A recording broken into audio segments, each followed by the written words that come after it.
to Is be able to Burkina address. Faso invited here today for this conference? Yes. Welcome to the Pulse African, your trusted source for real, on-the-ground news from across the continent. Traoré is diverting its 4 billion gold reserves to sustain his military rule rather than for public welfare. These remarks sparked widespread condemnation across the continent. What did you mean by that statement? Let me speak to Burkina Faso's sovereignty. They maintain their sovereignty. They make their decisions how they use their resources. They make their decisions who their resources go to for military support. That's their sovereign right. But my cautionary tale was just from a military perspective. That was a Senate Armed Services Committee asking me a direct question. Burkina Faso, a lot of great things going on to progress them forward, okay? But then when you look at the military part of it, knowing that that's the epicenter of global terrorism, it was my time to illuminate that this is probably their weakest point, and there needs to be sufficient resources going towards for the whole fight of terrorism in that country, period. They make their decisions though. That's their sovereignty, their sovereign right to make their decisions, what is appropriate, what's not. But I wanted to illuminate that it's going in the wrong direction now. ISIS is getting stronger. JNIM is getting stronger. Al-Qaeda in the lands of the Maghreb is getting stronger in that country. And do you think it's getting stronger after General Traoré took over? It has. Just look at the numbers of attacks. It really has, since 2022. I've been tracking this since I took command. So, no ill will towards him, but the decisions is their own. They're looking for other ways to be able to, they're still on warfighting footing, but it's just going to take more resources. So you stand by that statement? Because there's been pressure on you to walk those statements back. That's my statement, that's my assessment. That is getting worse.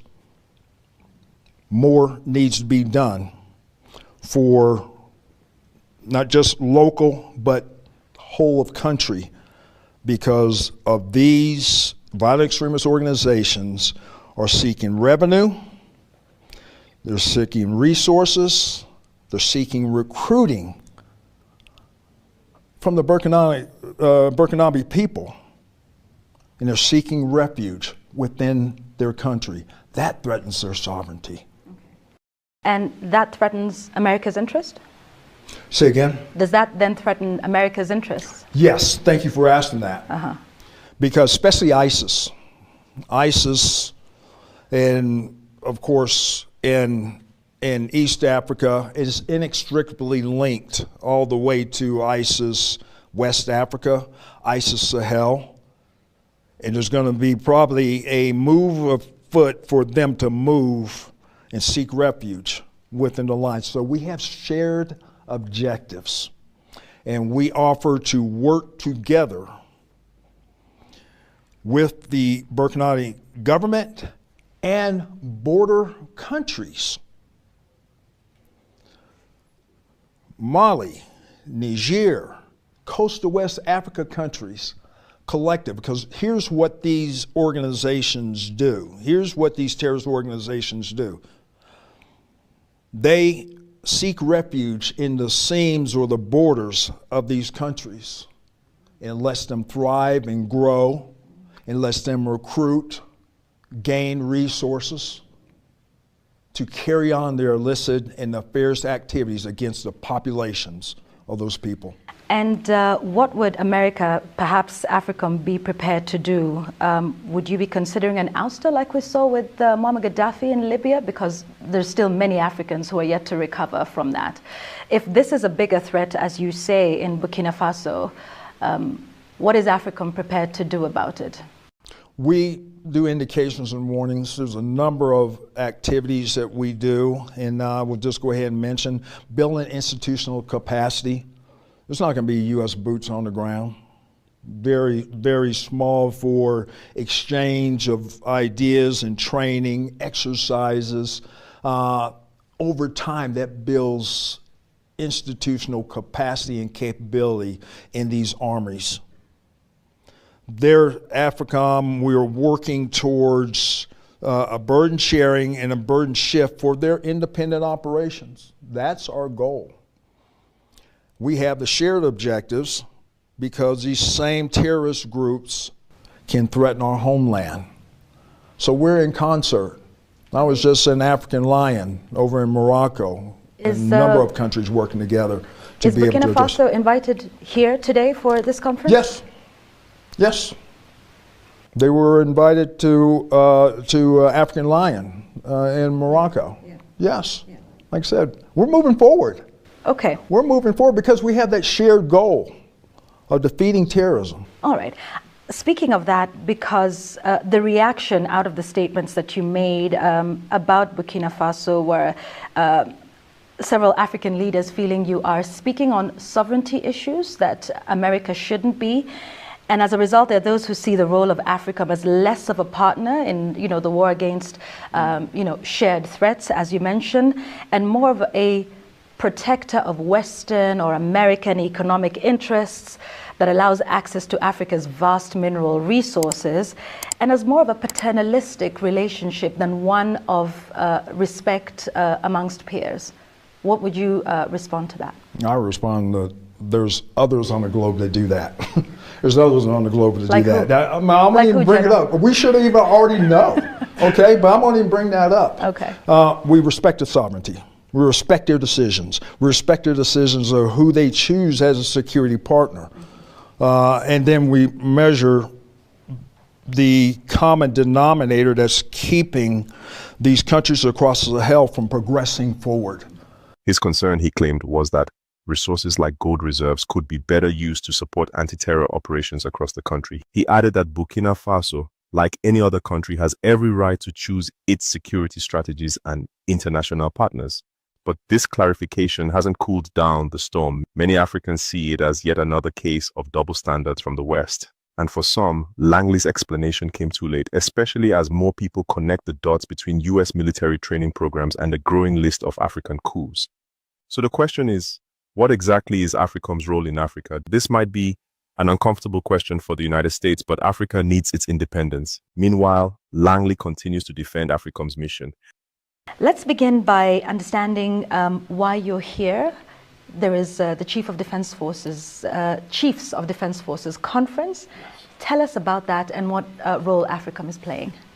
Well, for US AFRICOM, we yearly put on the Chief of Defense Conference. When I first took command back in 2022, we had a conference in Rome. And I said, you know what? That's fine and good. Everyone wants to go to Rome, but I saw that this conference is for the African Chiefs of Defense. It should be on the continent. And we went to have our own last year in Botswana. And it really opened things up to address issues, military issues, security issues, shared objectives of how to achieve security and stability across the continent. So that was a purpose. And now we're here in Kenya. And as I had discussions with the Chad, General Kariri, he says, yes, I would love to host this conference. So it's an ownership by the Chiefs of Defense across Africa. And here we are. Tell us about the relationship between, AFRICOM and, of course, the various militaries around Africa. And we'll come to Kenya in a moment. Mm-hmm. But speak to us about the cooperation and the support that's been provided. How would you categorize that? Oh, wow. It's broad and wide as far as our engagement with the militaries across the continent, across the regions from North Africa to Southern Africa, East and West. We deepen our partnerships with various countries and their militaries to build towards what we see first as security comes first. For good governance and to institutionalize the militaries is the first step to be able to get stability and also prosperity for countries. That's where we engage with various countries across West Africa and East Africa and across the Maghreb as well, and then in Southern Africa. We've been building on these relationships for years, since 2007, 2008, engaging with various African countries that have shared objectives, shared values in our approach to the threats, but also to explore the opportunities. Langley's remarks, however well-intended they might have been, have now become a flashpoint. For many Africans, this is not just about terrorism or resources. It's about dignity, sovereignty, and the long shadow of foreign influence on the continent. The reaction to General Langley's comments has been swift and sharp. African analysts and commentators are divided. Some agree that Langley's comments were likely misinterpreted, emphasizing that his military background naturally shapes how he frames issues. Others believe that even if he meant well, such statements should never have been made in public forums like a US Senate hearing, where global narratives are shaped. There's also growing concern over the role AFRICOM has played on the continent. While the US has often stated that its military presence is meant to support counterterrorism, people argue that training programs have had unintended consequences. For now, the African Chiefs of Defense Conference in Nairobi continues, but the diplomatic tremors caused by General Langley's comments may take much longer to calm. So now we ask you, was General Langley's statement a misunderstood military comment, or does it reveal deeper issues about foreign influence in Africa? Do you believe AFRICOM's